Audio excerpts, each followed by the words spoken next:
Bismillahirrahmanirrahim. Assalamualaikum warahmatullahi wabarakatuh. Perkenalkan, nama saya Siti Florencia Medeti, NIM 19045103. Baiklah, saya akan menjelaskan sejarah perkembangan geografi politik dan hakikat geografi politik. Pengertian geografi politik.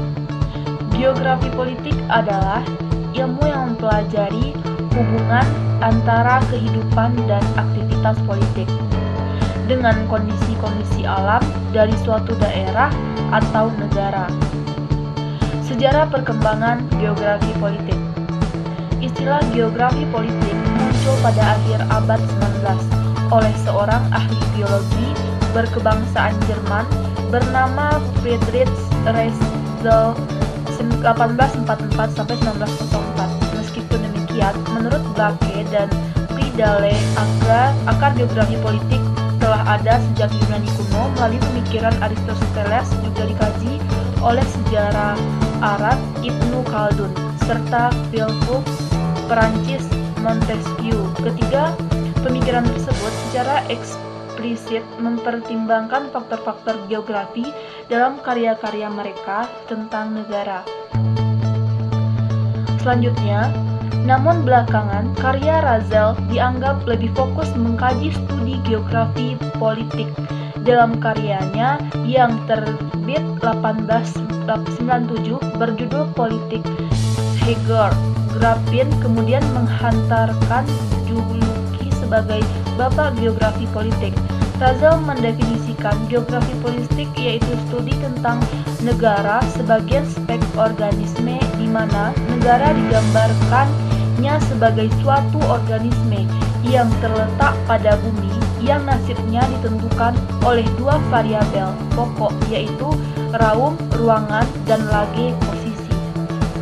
Baiklah, selanjutnya dalam perkembangan studi ini, para geosfer politik modern mengembangkan dan menyempurnakan konsep-konsep geografi politik sebelumnya untuk menjelaskan pola-pola hubungan antar negara.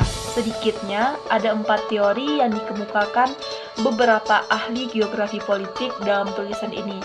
Pertama, Heartland Theory. Teori ini dikenalkan oleh Sir Harford Mackinder 1869-1945, seorang ahli strategi militer kebangsaan Inggris. Dalam karyanya The Geographic Pivot of Histories, Mackinder berusaha menginterpretasi sejarah dunia berdasarkan pemikiran geopolitik di mana pusat kekuatan daerahlah yang paling penting di dunia, sekaligus merupakan benteng paling kuat di dunia. Kedua, Sea Power Theory, kekuatan laut sebagai basis teori geopolitik.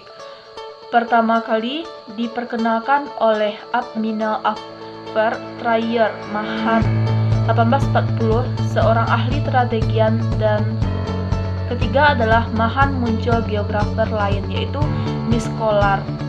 Ilmu ini mengajukan argumen bahwa pusat kekuatan dunia yang sejati tidak terletak pada pusat benua seperti yang digambarkan oleh Mackinder, tetapi justru di daerah pinggiran Eurasia. Keempat, Stutterberg teori dari S.B. Sohan. Istilah Saherberg diartikan sebagai sebuah kawasan besar yang terletak sangat strategi sehingga menjadi ajang perebutan kekuatan-kekuatan besar di dunia. Cukup sekian yang dapat saya sampaikan. Assalamualaikum warahmatullahi wabarakatuh.